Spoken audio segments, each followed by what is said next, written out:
Assalamualaikum warahmatullahi wabarakatuh. Selamat datang di kelas Bu Enda. Pada video kali ini kita akan sharing mengenai variabel penelitian. Oke. Overview pembelajaran kita kali ini adalah yang pertama pengertian dan konsep dari variabel itu sendiri. Yang kedua jenis-jenis dari variabel. Yang ketiga skala ukur variabel. Dan yang terakhir adalah hubungan antara data dan juga variabel. Oke. Yang kita akan bahas pertama adalah pengertian dari variabel itu sendiri. Secara harfiah, variabel ini berasal dari dua kata, yaitu vary and able. Vary artinya berubah, sementara able itu dapat.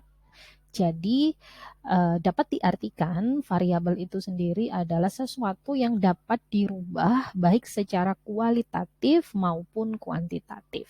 Seperti itu ya. Nah, di bawahnya ini bisa teman-teman lihat ada beberapa pengertian dari variabel menurut para ahli ya. Mulai dari tahun 1983, Nasir menyebutkan bahwa variabel adalah konsep yang memiliki bermacam-macam nilai, seperti itu.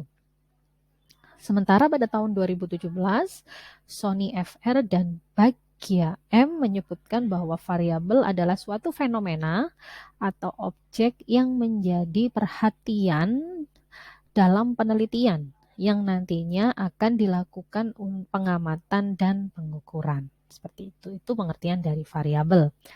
Nah, setelah kita mengerti pengertian dari variabel itu sendiri, mari bersama-sama kita mencoba memahami sebenarnya konsep variabel itu seperti apa sih dalam penelitian.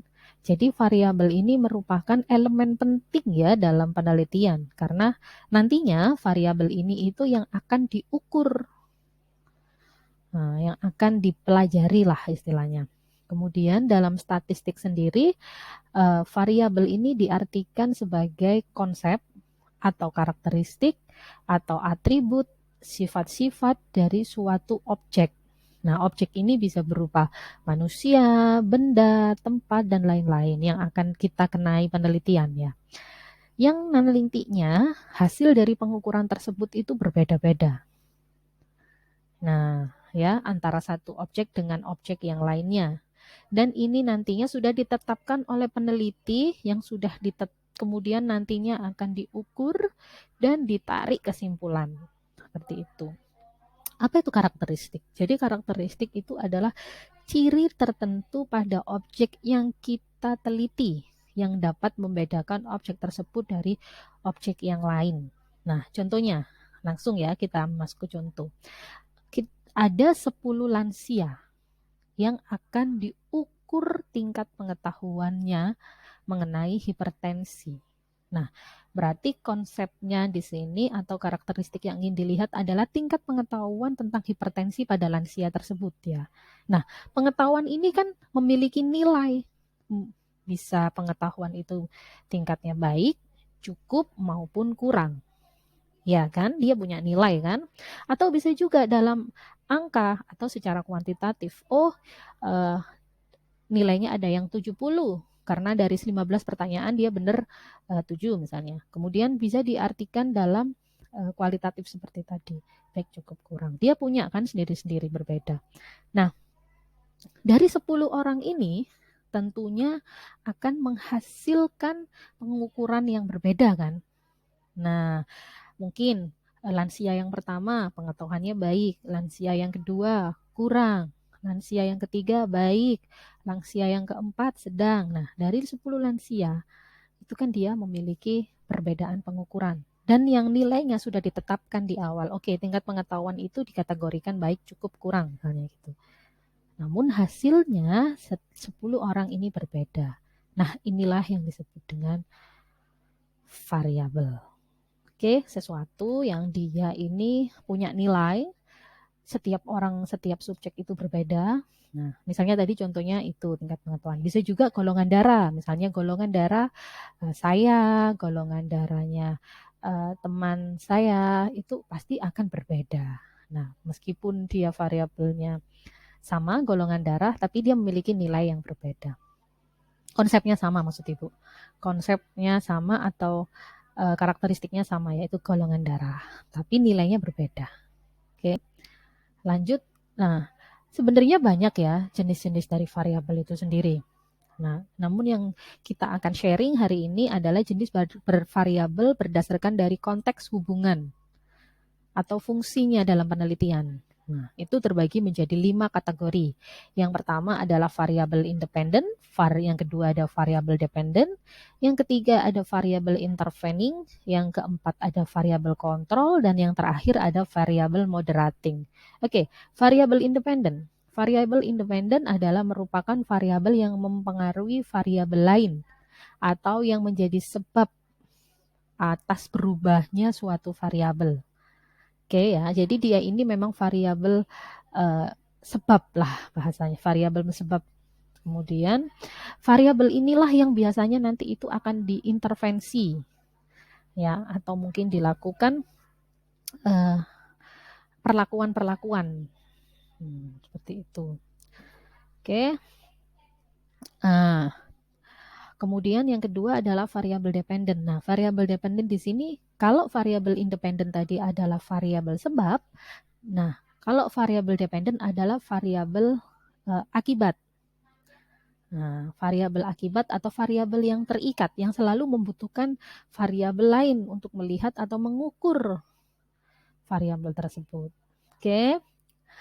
Selanjutnya adalah ada variabel intervening, merupakan variabel yang mempengaruhi hubungan ya, Ibu, mempengaruhi hubungan antara independen dan dependen.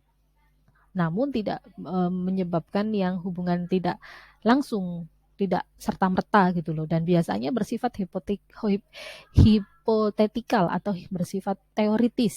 Secara nyata itu tidak bisa terlihat efeknya, apa dampaknya terhadap variabel independen. Oke, yang keempat ada variabel kontrol. Jadi variabel kontrol adalah variabel yang dalam kondisi tertentu itu harus dibatasi dan dikendalikan agar tidak mempengaruhi dampak yang ditimbulkan dari variabel independen ke dependen, atau tidak mempengaruhi penelitian lah ya, karena ini di luar namun dia bisa mempengaruhi hasilnya seperti itu. Kemudian ada variabel moderating, adalah variabel yang dapat memperkuat ya atau memperlemah hubungan antara variabel independen dan variabel dependen secara langsung. Oke, jadi dia itu memperkuat atau memperlemah secara langsung pengaruh variabel dependen terhadap variabel independen terhadap variabel dependen. Oke, langsung coba kita lihat contoh hubungannya ya, contoh keterkaitannya biar bisa menggambarkan. Oke. Di sini bisa kita lihat variabel independennya adalah berupa pola konsumsi. Oke, variabel dependennya adalah kadar gula darah. Jadi pola konsumsi, bagaimana pola konsumsi terhadap kadar gula darah lansia misalnya, atau judul penelitiannya hubungan antara pola konsumsi dengan kadar gula darah. Ya kan? Memang itu secara pola konsumsi itu akan mempengaruhi kadar gula darah. Nah, di mana letak variabel intervening?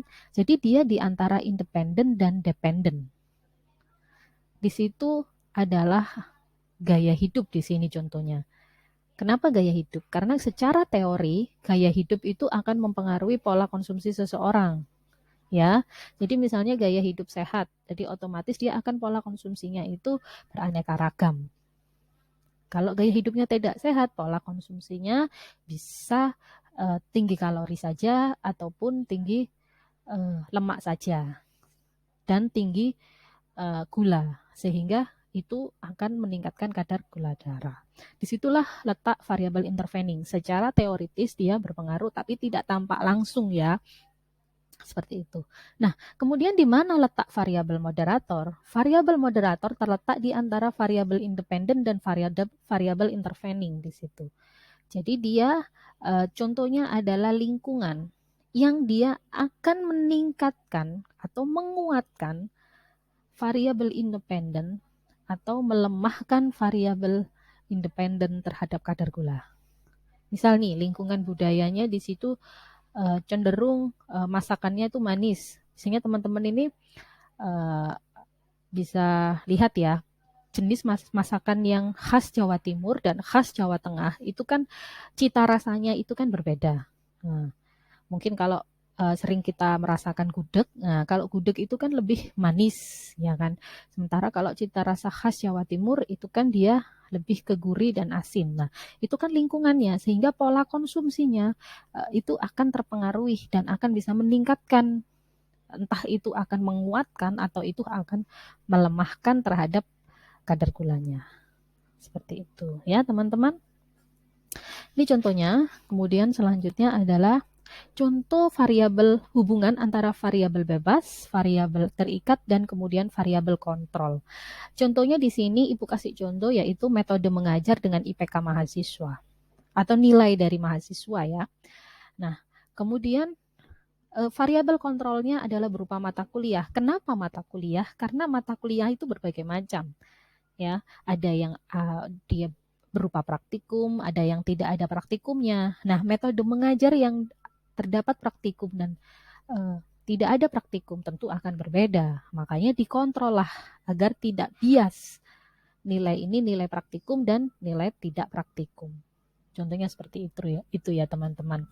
Nah, kemudian setelah kita mempelajari tentang konsep dari dan jenis variabel, kita akan membahas tentang skala ukur dari variabel yang nantinya ini akan dilakukan uji lebih lanjut ya teman-teman. Nah, skala ukur variabel ini mulai dari yang terendah sampai dengan yang tertinggi. Terendah ini adalah nominal dan yang tertinggi adalah rasio. Nominal itu terdiri dari dia hanya bisa dibedakan. Biasanya dia hanya dua kategori, yaitu jenis kelamin laki dan perempuan, misalnya seperti itu. Dan selanjutnya adalah ordinal. Ordinal ini dia memiliki beda dan juga memiliki jenjang. Contohnya tingkat pengetahuan. Misal, tingkat pengetahuannya tinggi, sedang, rendah. Pasti berbeda. Dia punya beda. Beda antara yang pengetahuannya sedang, tinggi, dan rendah. Tapi dia juga punya jenjang karena bertingkat. Dan dia ada perbedaannya. Oke, selanjutnya adalah interval. Interval ini adalah skala yang memiliki jarak. Ada jarak kelasnya. Oke, dia berupa angka. Namun dia tidak memiliki nol mutlak. Nol mutlak itu yang seperti apa? Jadi nol mutlak itu apabila dia menunjukkan angka 0, itu bukan berarti dia tidak ada objeknya. Bukan nol mutlak itu berarti 0 itu tidak ada ya. Tapi dia memiliki arti, misalnya suhu. Suhu 0 derajat. Bukan berarti dia tidak ada suhu. Tapi suhunya memang 0 derajat. Itu interval. Sementara rasio itu sama dengan interval. Dia dalam bentuk angka. Namun yang berbeda dia punya 0 mutlak. Jadi misalnya contohnya suatu benda beratnya 0 kg. Berarti dia memiliki arti benda tersebut memang tidak memiliki berat. Contoh lain dari nol mutlak itu seperti tekanan darah, kemudian kadar gula darah, seperti itu. Ya teman-teman. Oke. Selanjutnya adalah hubungan antara data dan variabel. Bisa dilihat ya dalam lingkaran itu tersebut, itu ada nilai dari variabel itu yang bagian paling tengah, kemudian ada datum dan ada data. Data itu yang terbesar. Jadi nilai variabel. Contohnya nih ya, objek yang sedang diamati adalah seorang pasien. Anggaplah gambar lingkaran itu adalah satu pasien. Misalnya gitu ya yang merah itu. Nah, dalam diri seseorang ya, itu banyak sekali variabel, mulai dari golongan darah, tingkat pengetahuan, semuanya itu bisa itu variabel. Mereka semua punya nilai yang misalnya nilai saya dengan nilai teman-teman itu kan pasti berbeda setiapnya. Nah, contohnya di sini saya beri contoh golongan darah. Oke, jika saat satu pasien tersebut, pasiennya misalnya saya, diukur dengan dinilai golongan darahnya. Oh, ternyata hasilnya saya adalah B. B berarti satu hasil pengukuran dari saya itu sudah disebut dengan datum. Kalau teman-teman mengikuti video sebelumnya berupa konsep dasar data, di situ akan terlihat ya datum itu apa, data itu apa. Datum itu bentuk tunggal dari data. Oke, nah apabila pasien yang diamati itu lebih dari 5 orang, misalnya 5 orang pasien, hasilnya ada B, ada A, ada O, ada AB, ada O, dan ada B lagi, itu disebut dengan data. Jadi tidak lagi disebut dengan datum-datum, bukan, tapi kumpulan dari data itu adalah, kumpulan dari datum itu disebut dengan data. Oke, nah kumpulan hasil dari pengukuran inilah ya, atau pengamatan inilah yang nantinya akan dipelajari, kemudian diteliti untuk didapatkan hasilnya dan ditarik kesimpulan. Seperti itu ya, teman-teman. Terima kasih untuk perhatiannya dengan melihat ataupun mendengar video ini. Semoga dapat bermanfaat buat teman-teman. Dan Assalamualaikum warahmatullahi wabarakatuh.